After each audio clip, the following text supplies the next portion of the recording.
jednoga bogatoga čoveka rodi njiva i razmišljaš u sebi govoreći šta da činim jer nemam u šta sabrati letinu svoju i reče ovo ću učiniti, srušit ću žitnice svoje i sagradit ću veće i onda ću sabrati sva žita moja i dobra moja i kazat ću duši svojoj, dušo, imaš mnoga dobra sabrana za mnoge godine, počivaj, jedi, pi, veseli se.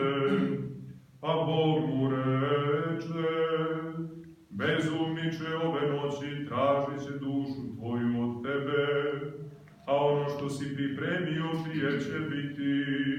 Tako biva onome koji sebi teče blago, a ne bogati se Bogu.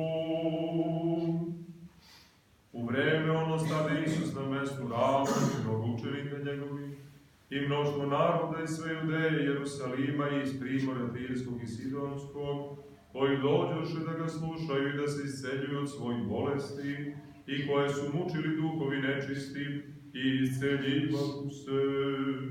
I sav narod tražaše da ga se dotakne, jer iz njega izlažaše sila i isceljivaše ih sve. I on, podignuši oči svoje na učenike svoje, govoraše, blaženi siromašni, jer je vaše carstvo Božije, blaženi koji ste gladni sada, jer ćete se nasititi, blaženi koji plačete sada, jer ćete se nasmejati, blaženi ste kada vas ljudi omrznu i kada odbace i osramote vas i razglase ime vaše kao zlo zbog Sina čovečijega. Radujte se u onaj dan i igrajte, jer gle, velika je plata vaša na nebu.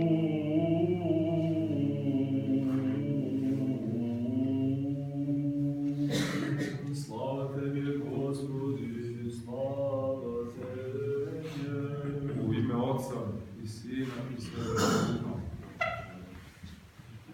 Braćo i sestre, evo sabra nas Gospod. Danas, evo čudesno, poučava nas o milosrđu, o milostinji i o besmislu toga da se teče sebi bogatstvo, a da se čovjek ne bogati Bogom. I danas se poklopilo, ali eto, da kažem, to i nije slučajnost, nego je to.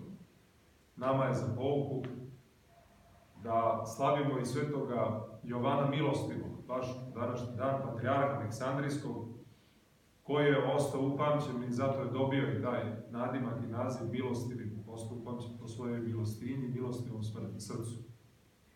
Jer bez milostivog srca, bez saosećanja, uzaludan je svaki trud naš. O tome govori ona parabola Gospoda Hrista o 5 mudrih i 5 ludih devojaka.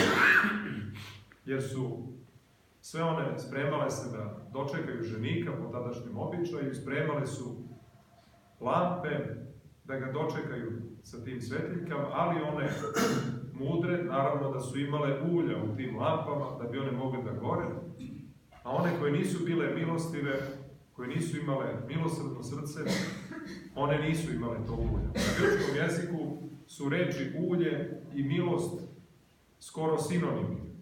Tako da na grčkom jeziku na kome je pisano Sveto evanđelje, to još je očiglednije da o tome Gospod Hristos govori. A spominju se devojke, znači možemo da u njima posmatramo nekoga koji je čuvao svoju devstvenost, Boga radi. Ali, kao što danas činimo nas, ali ako se to ne čini iz ljubavi, sa milosrđem, sa saosećanjem, to je besmisleno. Svaki trud, svaki post, svaka molitva, zapravo i nije molitva ako se ne čini sa milostivim, mekim srcem koje je otvoreno za drugog. A kako će čovjek da se moli, da otvori svoje srce za drugoga, ako ne saoseća sa svojim bratom ili sestrom i ne pomaže im oko onoga što je njima potrebno i bitno. I kroz dela pokazuje svoju veru i svoju zajednicu sa Bogom. Jer vera je bez dela mrtva. Kada se govori o delima vere, nisu dela vere da se, dođeš u crkvu pa staviš pare na ikonu, pa su sad to dela vere, nego dela vere su to da mi naše iskustvo ljubavi prema Bogu pokažemo prema bližnjemu. Jedino se kroz to naša vera i vidi. I vidite, Gospod Hristos šta govori, čovek stiče jednu žitnicu, pa je sticao ceo život i sad ima brigu, jer mu je rodila njiva, Bog ga nagradio. Dešava mu se samo nešto što je dobro, što se samo može poželeti. I šta on kaže sebi? Sad imam brigu, nemam gde da stavim sva ta dobra. Ja ću da srušim te žitnice, pa ću napravim nove i onda ću da budem zadovoljan, onda ću da se radujem zbog toga što imam svoje žitnice pune. Ta vrsta vezanosti za zemlju, za blaga koja zemlja nudi, zapravo nije spasonosna. Zemlja ne može da nam donese spasenje. Kako može zemlja da nam donese spasenje, odnosno preko nje? Ako mi zemlju onebesimo, ako ti od toga što ti je zemlja dala, daš drugome, podeliš, ti ćeš da stekneš blago na nebu. I ti ćeš tako da se bogatiš Bogom, koji postoji kao ljubav, koji postoji kao zajednica.